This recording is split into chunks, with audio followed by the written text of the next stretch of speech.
Hey guys, Those Back Pages here. Thanks for tuning in.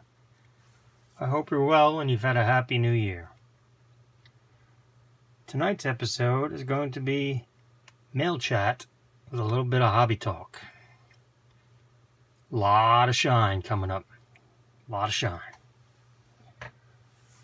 But let's start with the non-shine, because there's only one non-shine card here. And it is from 2015 Topps Chrome Baseball. This is the Carlos Correa rookie. There you can see my phone in the reflection. Lovely. But this is a short print from 2015. I'm proud to own this. It was really cheap. Well, relatively speaking. But I'm on the lookout for a Francisco Lindor from that set. As I went over my trying to stay on focus for this year, it was one of the rookie cards for MLB that I'm going to be chasing. Next up, we got some real shiners. First up, from 1999 Fleer Brilliance, is this Pulsar's Manny Ramirez. Now this is some really majorly shine. It's front and back, as you can see.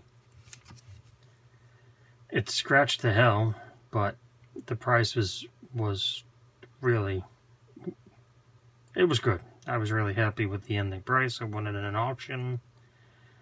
I have the Jeter version of this that I picked up last year. Speaking of struggling to maintain focus, I haven't bought anything Jeter in a while, and that's okay.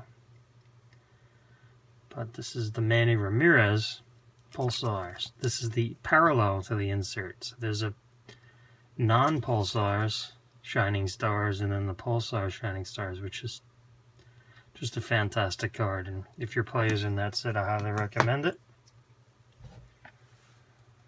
Next up, from 2018 Bowman's Best, is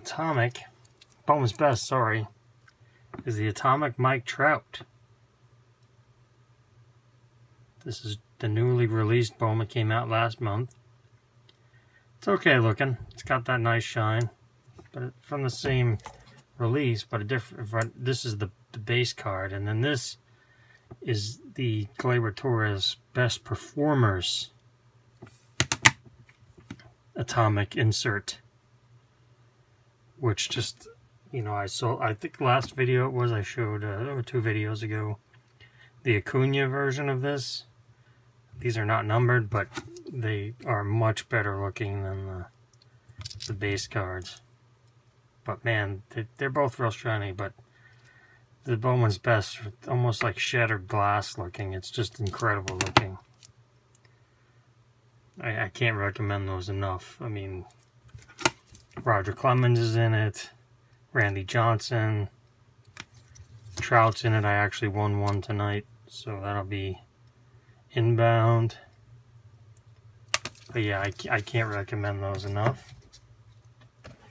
Next up, the hobby chat version of tonight's episode. I've been trying to pick one of these up. The next card that I'm going to show kept striking out. I don't want to pay too much.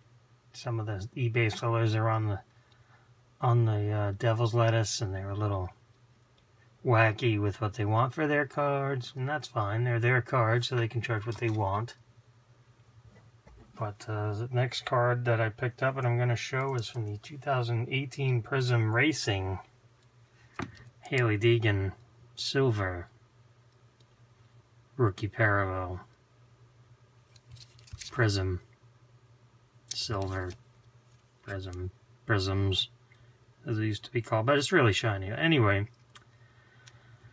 so I've been trying to pick this up, and it brings me to what I've been meaning to talk about here is so they searching my eBay search manually and listed by newly listed, and this came up And I was like, oh wow, it came up and it was considerably percentage-wise cheaper than I was offering on other ones that I wound up not getting. So I went to, and I hit the buy it now, and I went to pay, and I couldn't pay. I said, wait a minute, I want to use PayPal and I want to pay. Nope, this seller, rather large seller, Burbank Sports Cards, no longer accepts PayPal on eBay. Well, then how do you have that card, Eric? Well, you could have put in your credit card information. Or, well, I used, PayPal balance to pay for this. And they said, well, you can, I talked to a couple friends about it. I said, can you believe this?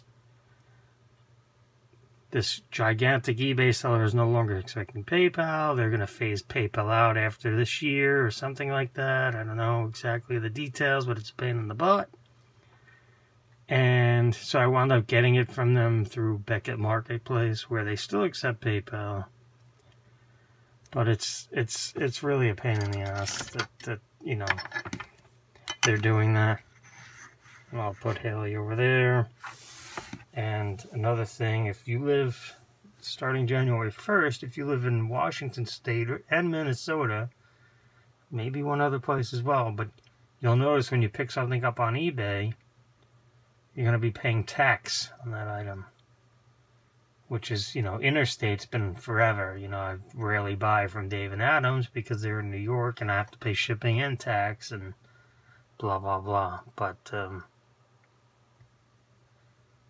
so the other thing, you have to keep an eye out to see if the seller actually accepts PayPal. And another thing you'll have to start doing when you start sniping, when you're using your Gigson.com to snipe, like every good eBayer should be using, or another type of snipe service, start to calculate what you're going to pay in tax for it. So if your state is 10% taxes, using easy numbers, and you want to pay $100 for something, you're going to have to bid 90 and change. You do the math, but to account for, shipping and tax. So just something in the new year to keep an eye on, and Harold wanted me to go over that with you. And greatest Hall of Famer of all time, Harold Baines, you know very well. I've been told that card is relatively expensive now. Oh, whatever. Alright, let's continue with a little bit more mail, some more shine. Picked these up, part of my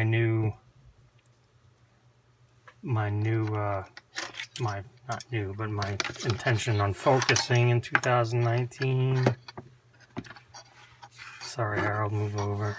Make room for our new guests.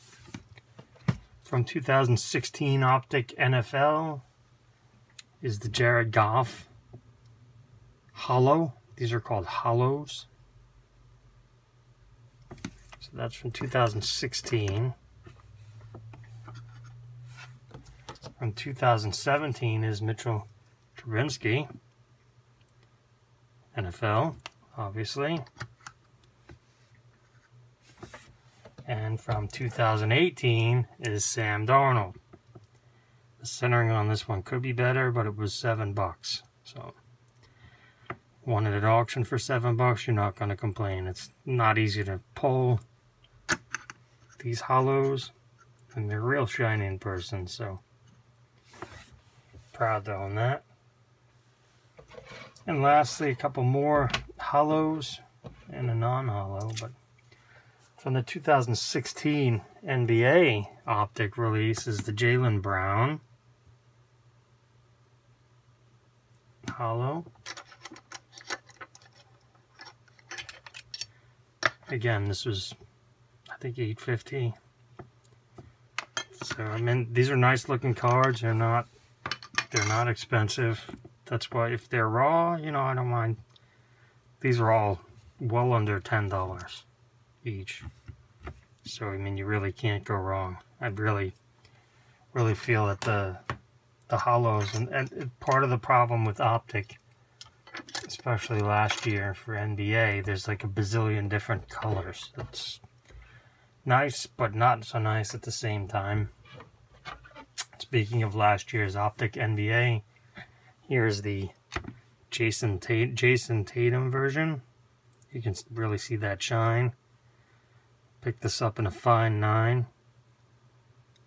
Picked this up for less than what raws are going for. So, as I always like to say, it's great to be a collector and that the hobby hates 9s, and you get to pick up a nice slab for something that you would, not be able to get raw. And the last card for tonight's episode is from the 2017 Prism Fast Break, which is a separate release. It's the Jason Tatum Fast Break Prism. That's a mouthful, but wow, it's got a lot of shine coming off it, like almost the disco refractor, disco prism, yada yada yada. But that's just really, it's really a good looking card. It really is. I'd like to get the Tatum like this. The Mitchell like this. There is a fast break version of this card. This is a base card technically, but not a parallel. But there is a fast break version of this where you get the swirly circles on this card. So that's on my want list. I really like Jason Tatum PSA 9 cards just because, hey, you gotta collect something, right? Anyway, it's getting a bit long and Harold wants me to wrap it up. So I want to thank you guys as always for tuning in. You matter. Always learning. Keep on learning. Share your knowledge. And keep collecting.